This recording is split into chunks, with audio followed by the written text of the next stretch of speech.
नमस्कार, आप देख रहे हैं वीके न्यूज और मैं युधिष्ठिर उपाध्याय। हाथरस केस की आड़ में सांप्रदायिक माहौल बिगाड़ने के लिए किस तरह की साजिशें रची गई थी उसके कई खुलासे हो चुके हैं। खासकर इसमें सबसे बड़ी भूमिका उस संगठन की सामने आई थी जिसका नाम देश विरोधी और अशांति फैलाने की घटनाओं में सामने आता रहता है, यानी कि पीएफआई का। हाथरस केस का सहारा लेकर दंगा कराने की कोशिशों में पीएफआई के 4 मेंबरों को भी गिरफ्तार किया गया था, जिसके बाद से ही पुलिस इन पर कार्रवाई करने में जुटी हुई है। अब खबर है कि हाथरस में लड़की के साथ हुई रेप और हत्या के मामले में दंगों की साजिश रचने के आरोप में उत्तर प्रदेश पुलिस ने केरल के पत्रकार सिद्दीकी कप्पन पर यूएपीए के तहत चार्जशीट दायर की है। हाथरस में हुए रेप और हत्या के मामले में यूपी एसटीएफ की एक टीम दंगों की साजिश की जांच कर रही थी, जिसको लेकर अब टीम ने मथुरा कोर्ट में यूएपीए के तहत एक चार्जशीट फाइल की है।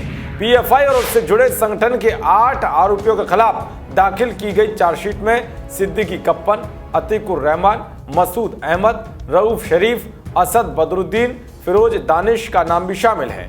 मामले की अगली सुनवाई 1 मई को होगी। कुल 5000 पेज की चार्जशीट में यूपी एसटीएफ ने हाथरस में दंगों की साजिश का खुलासा किया है। चार्जशीट के मुताबिक मथुरा से गिरफ्तार हुआ सिद्दीकी कप्पन दंगों का थिंक टैंक और पीएफआई के स्टूडेंट विंग का सदस्य रऊफ शरीफ दंगों की साजिश और फंडिंग में शामिल था।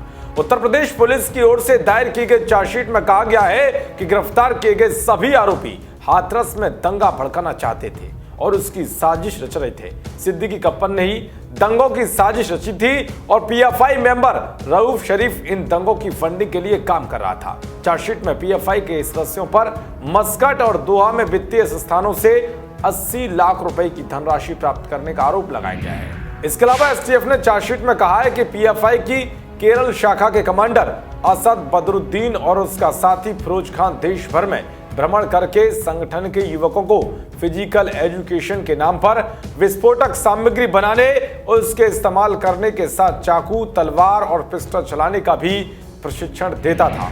एसटीएफ ने इनको आतंकी गिरोह का सदस्य बताते हुए सांप्रदायिक और वर्ग संघर्ष के दौरान हिंसा कराने के भी आरोप लगाए हैं। बता दें कि प्रवर्तन निदेशालय यानी कि ईडी ने हाल ही में पॉपुलर फ्रंट ऑफ इंडिया के युवा नेता रऊफ शरीफ को हिरासत में लिया था। रऊफ शरीफ देश छोड़कर भागने की फिराक में था, मगर ईडी ने समय रहते कार्रवाई की और उसे धर दबोचा। मीडिया रिपोर्ट में ईडी के हवाले से बताया गया है कि शरीफ मनी लॉन्ड्रिंग मामले में वांछित था। आरोप था कि रऊफ शरीफ के खाते में ओमान और कतर से 2 करोड़ रुपए आए थे। ये भी आरोप लगा था कि इन पैसों का प्रयोग असामाजिक गतिविधियों के लिए किया जा रहा था, लेकिन मामला यूपी से जुड़ा हुआ है तो अब इनसे एक गुना का हिसाब लिया जा रहा है। देश और दुनिया की तमाम खबरों को पाने के लिए देखते रहिए वीके न्यूज। नमस्कार।